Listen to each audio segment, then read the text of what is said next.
जय सिया राम। स्वागत है आप सभी का मेरे YouTube चैनल नई शुरुआत 04 में। जुड़िए सभी लोग मेरे चैनल के साथ। भजनों का चैनल है।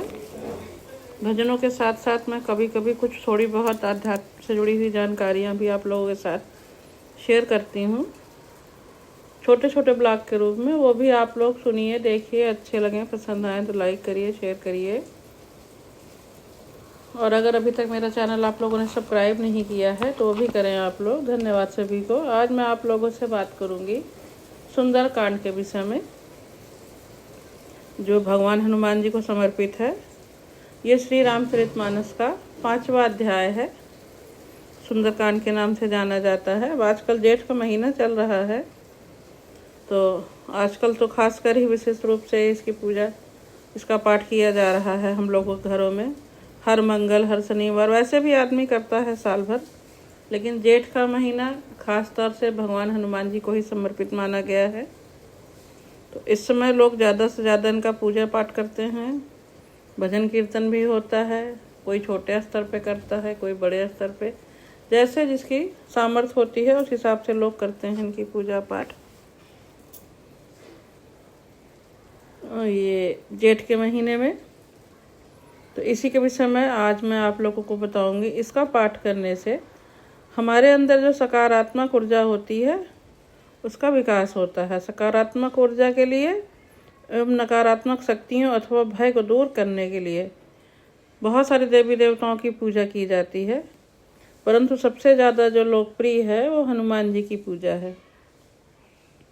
सरल भी है, सुलभ भी है, हर आदमी कर सकता है। आप अकेले भी बैठ के कर सकते हैं, परिवार के साथ भी कर सकते हैं, समाज के लोगों के साथ भी बैठ के कर सकते हैं। तुरंत फल देने वाली पूजा होती है ये सुंदरकांड रामचरितमानस का बहुत ही महत्वपूर्ण और प्रभावशाली अध्याय है। 5वां अध्याय है। इसमें हनुमान जी की भक्ति, साहस और उनकी बुद्धि का वर्णन मिलता है। इसमें मुख्य रूप से हनुमान जी जब लंका जाते हैं माता सीता का पता लगाने, तब का वृत्तांत सारा इसमें वर्णित है। और अपने वहाँ जाकर लंका में अपने शक्ति का प्रदर्शन करते हैं, उनकी वाटिका उजाड़ देते हैं, फल खाते हैं। विभीषण जी के यहाँ जाते हैं, उनसे मिलते हैं। एक ही राज्य में उन्हें दोनों तरह के सदस्य देखने को मिलते हैं, निशाचर भी और सभ्य भी। जिसमें विभीषण जी आते हैं जो बाद में लंका के राजा बनते हैं। तो इन्हीं सब चीज़ों का विस्तार से इसमें वर्णन किया गया है सुंदरकांड में। इसमें हनुमान जी की शक्ति का, उनके प्रदर्शन जो हुआ है, उनकी पूजा का, माता सीता से मिलने वाले उनके वरदान का, सभी का है। इसका पाठ जो है करना बहुत शुभ माना जाता है। इसको करने से जीवन में सकारात्मक ऊर्जा का प्रवेश होता है, इसलिए सभी को करना चाहिए। हमें आत्मबल और मानसिक शांति भी प्रदान होती है। संकटों से रक्षा करने के लिए भी पढ़ा जाता है ये, तो इसलिए इसका पाठ समस्त रूप से हमें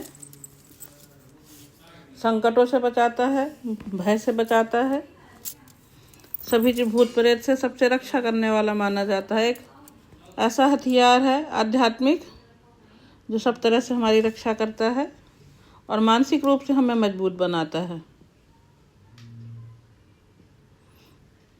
सुंदरकांड में हनुमान जी की भक्ति, साहस और बुद्धिमत्ता का वर्णन मिलता है।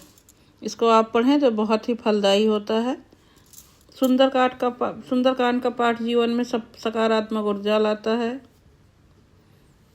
सभी नकारात्मक शक्तियों से दूर करता है, हमारा आत्मविश्वास भी बढ़ाता है। धार्मिक मान्यता है कि इसका नियमित पाठ करने से भगवान श्री राम और हनुमान जी की विशेष कृपा प्राप्त होती है। पूरी रामायण आप पढ़ते हैं, पूरी रामायण में भगवान रामचंद्र जी का ही वर्णन है। ये सुंदरकांड का पाठ ऐसा है कि इसमें सिर्फ हनुमान जी का वर्णन है। कैसे वो लंका में गए, माता सीता को खोजा, कैसे उनकी वाटिका उजाड़ी, विभीषण जी से मिले और संपूर्ण लंका में आग लगा के कैसे वापस आए, रावण का घमंड तोड़ के अंगद का, इन्हीं सब चीज़ों का वर्णन है।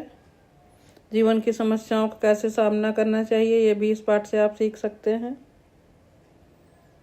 इसको लगातार करने से बहुत से लाभ होते हैं। सबसे पहले मन का संतोष मिलता है हमें, संकटों से मुक्ति मिलती है, आत्मबल में हमारी वृद्धि होती है और नकारात्मक शक्तियाँ जो होती हैं हमारे आसपास वो सब भी हमसे दूर हो जाती हैं। और इच्छा पूर्ति भी करता है। मैं खुद आज बहुत सालों से करती आ रही हूँ, मुझे खुद नहीं पता मैं कितने सालों से कर रही हूँ। शायद मैं पढ़ रही थी तभी से मैं कर रही हूँ, मम्मी पापा के घर में अपने। अब तो खैर आधा पार हो गई, आधी सेंचुरी लगातार करते ही आ रही हूँ और साक्षात मैं खुद प्रमाण हूँ कि हनुमान जी की पूजा सभी भगवान जी की अच्छी है। हनुमान जी की पूजा विशेष फलदायी है, जो सभी तरह की नकारात्मक शक्तियों से हमारी रक्षा करती है। संक्षेप में ये कह सकते हैं कि सुंदरकांड का पाठ जो है केवल एक धार्मिक अनुष्ठान ही नहीं है कि हाँ धार्मिक अनुष्ठान है ये सोच के हम पूजा पाठ करें, बल्कि हमारे जीवन में शांति, शक्ति और सकारात्मकता लाने का प्रभावशाली माध्यम है। इससे करिए आप तो बहुत मन को सुकून मिलता है, उतना ही जीवन में संतोष आता है, मन शांत होता है।